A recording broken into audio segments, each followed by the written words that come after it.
Panginoon, protektahan mo kami.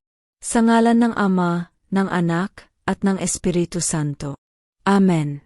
Panginoon naming Diyos, lumalapit po kami sa iyo nang may takot at tag-alala. Sa dami ng hindi maipaliwanag na mga pangyayari sa aming bansa, hindi na po namin alam ang totoo, ang ligtas, o ang tama. Ngunit ikaw, O Diyos, ay hindi nagbabago. Ikaw ang ilaw sa gitna ng kadiliman. Ikaw ang katotohanan sa gitna ng kalituhan. At ikaw ang proteksyon namin sa gitna ng panganib. Panginoon, protektahan mo po kami. Ang aming pamilya, mga kaibigan, at buong sambayanan. Tabunan mo po kami ng iyong banal na dugo. At palibutan mo kami ng mga anghel na tagapagbantay.